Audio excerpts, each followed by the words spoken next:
Hi, everybody. It's Tony Robbins. Welcome to Giving Tuesday. Listen, I'm sure you have a very busy life just like me, and I know you're probably wrapping up your year in your business. You're out there shopping, the holidays are coming, and I'm sure like me, you're getting all these different requests to make contributions to all kinds of really important causes. And today, Giving Tuesday is a really unique opportunity for all of us to think about what could we do to help others. And they're all great causes out there, but there's one cause in particular that I found to be invaluable to make a contribution to, and that is actually providing food for people. You know, we live in a country that is the richest country in the world, and yet we live in a place where 42 million Americans don't know where they're going to get their next meal. 13 million of those are children. And to give you a perspective, 42 million people is twice the size of the population of the 5 biggest cities of the United States. If you took New York, LA, Chicago, Houston, Philadelphia, put them all together, that's still a little over 20 million.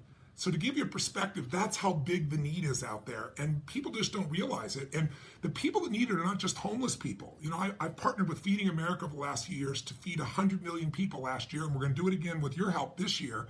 And the way we've been able to do it is to find people, that individuals that are paying their rent, they're living in their home, they have children, they got to pay utilities, but between those elements and medicines, they literally don't know how to get their next meal.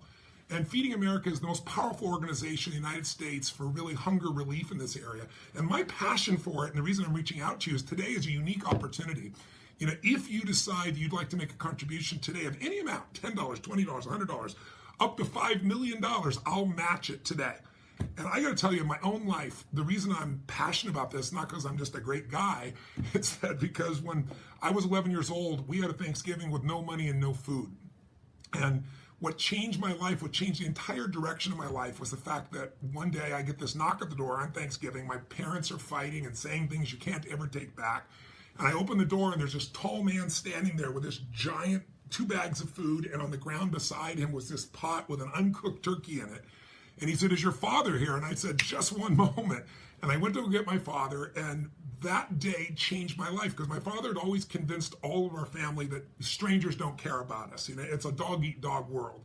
And my father didn't actually receive the gift very well. It's a long story, but he felt like he failed his family. But for me, it was a turning point in my life, because I was focused on the fact there was food, and that somebody, what I pulled from that event was not just we had this beautiful meal. What I pulled from it was this feeling that strangers cared, and strangers care about me. I need to care about strangers. It literally changed the direction of my life. And to this day, I don't know who did it. I started sharing about this 35 years ago. My mom thinks she knows who sent it to us. The woman was rather elderly that passed away, but a simple gift like this, a simple addition of helping somebody on a day like this, can literally change their perspective on life, not just provide them a meal.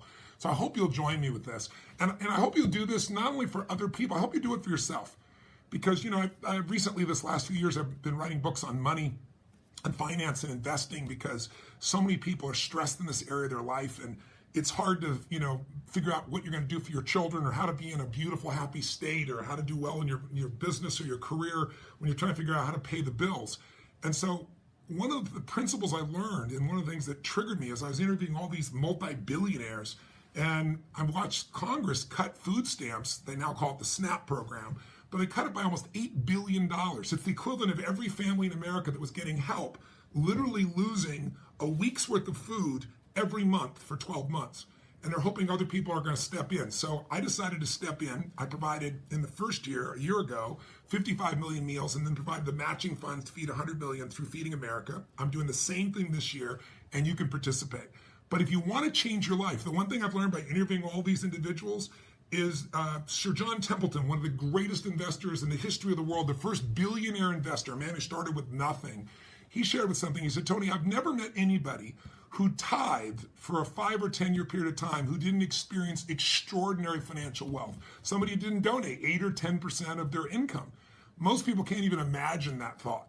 But what I can tell you is that if you don't have any money to donate and you still donate, your life will change. I always tell people, if you won't give a dime out of a dollar, you're not going to give 10 million out of 100 million in a trillion years. This is not going to happen.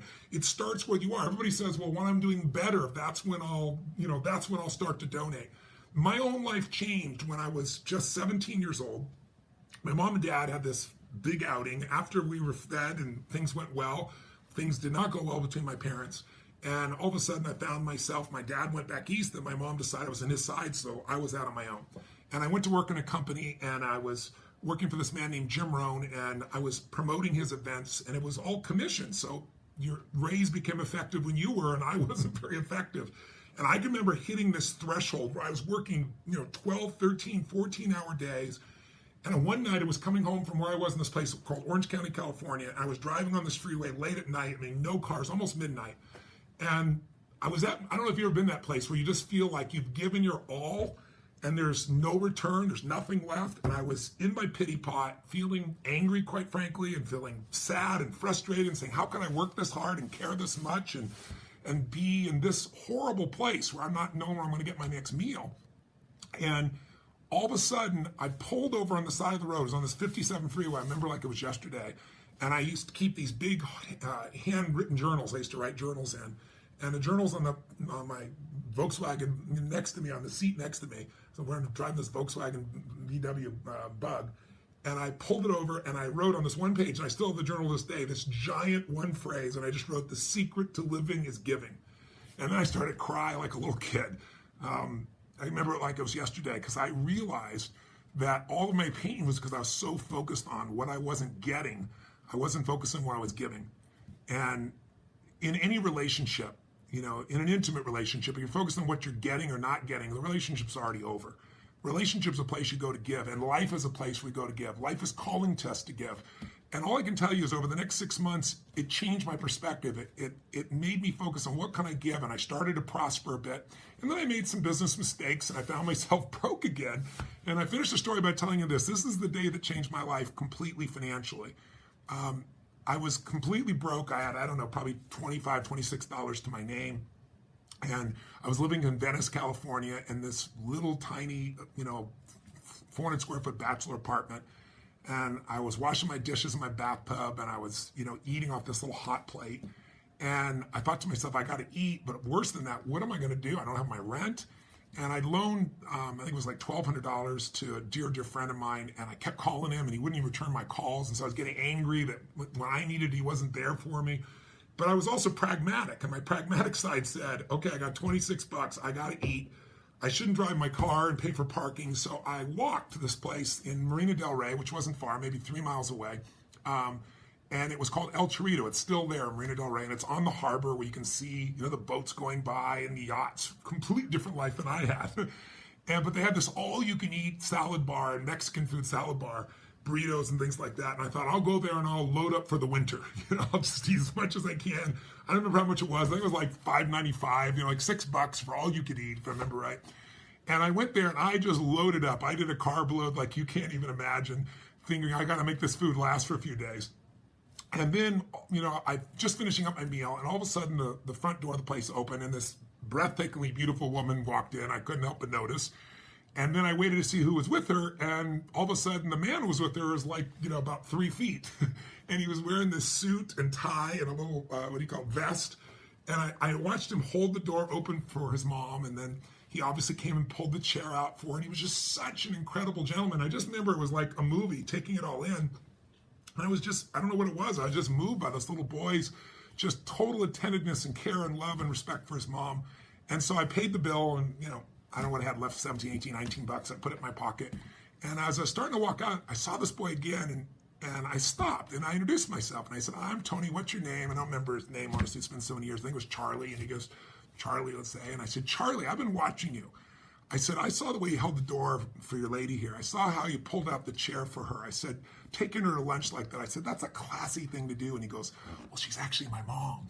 I said, "That's even better." I said, "That's even." He goes, "Well, I'm not literally taking her, to lunch right now, because I don't have a job." And I think he was like 8, 9, 10, 11 years old. 10 or 11 years old at the time. And I said, "Yes, you are taking her to lunch." He looked at me, and I reached in my pocket, and I had no plan to do this. I just spontaneously took out all the money I had in the world, my $17, $18, $19, and I threw it there right down in front of him, including the change, right down in front of him, right, where his plate would be. And he looked up and he says, "I can't take that." And I said, "Of course you can." He said, "How come?" I said, "Because I'm bigger than you are." And I didn't look at the woman. I didn't do it for that reason. And I just shook his hand, and then I walked out of this place. And I didn't walk out. I flew out of the place. And I went looking for my car and forgot I didn't drive there. And I didn't walk home. I kind of skipped. I would probably look like an idiot going home because I was so euphoric. And the crazy thing is, I should have been freaking out. It's all the money I have in the world. I have no money to pay my rent, no money for food the next day, nothing. But it was the most free I'd ever felt in my life. There was no scarcity in my bones. And I'd lived where everything was always scarce. And the reason I really believe is, when you have nothing, the best thing to do is plant your seed corn. When you've got to teach your brain that there's more than enough. And the way to do that is give when it's not easy to do. And so instead of thinking everybody else got all this money, let them give.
That day I gave everything.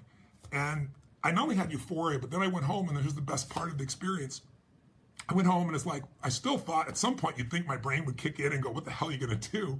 It really didn't.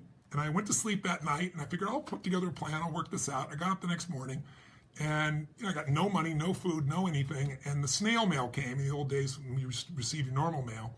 And sure enough, there's a letter that I opened up, and it's from the guy that I loaned the $1,200 to. And he wrote me a note, said, I've been avoiding you. I'm really, really sorry. I hope you'll forgive me. Here's the money I owe you and a little extra. And in those days, $1,200, $1,000.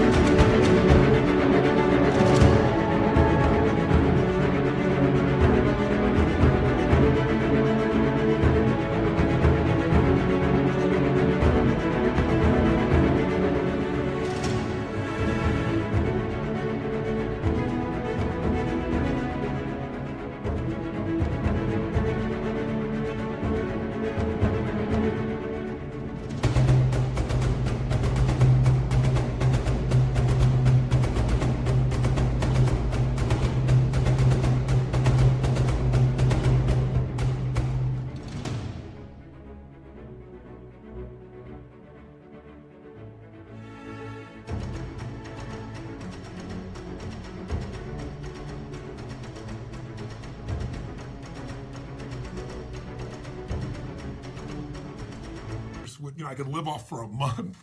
So I remember just reading it, and then I started bawling again, just uncontrollable crying. And I just thought to myself, why am I crying? Why is this going on this way? And I just remember vividly thinking, why did this happen? And I really believe in my heart and my soul, I believe that this happened because I operated I wasn't trying to do something. I wasn't doing it because people wanted me to. I wasn't doing it to look good. I did it because it was right. I trusted my gut spontaneously. I didn't think about me. And as a result, since I wasn't thinking about me, scarcity ended for me. And I also just chose to believe, I don't know if it's really true, that this was the reward for that. That if you'll give, whatever you'll give, if you'll just give from your heart and from your soul, that the rewards are always tenfold. You'll never have to worry. And I can tell you, I've been through, I have 31 companies, we have 1,200 employees. I've been through the ups and downs. I've been near bankruptcy multiple times in businesses, but I can honestly tell you I'd never return to that feeling of scarcity ever again, because I know it's not just about me. And I know that secret to living is giving. And I've lived that. And as a result, it's magnified all the joy that I could possibly have in this life. So if you think about the holidays and what to give and what to do, it's beautiful. I hope you'll take amazing care of your family and yourself. But there's something about doing something for more than yourself that makes us feel fully alive as human beings. So I hope on Giving Tuesday, you'll take me up on the offer. You'll decide to donate whatever you want to donate, $10, $100, $1,000, $10,000. I said up to $5 million I'll match. just click on the button right beside you there if you feel like it. Put something down, and let's give somebody some food security in the middle of such volatile, crazy times. Let's show them that strangers care, and let's celebrate our holidays when with our family, having our turkey and our good food, knowing that others in need are being taken care of. Thanks for listening. Thanks for watching. God bless you. Happy holidays.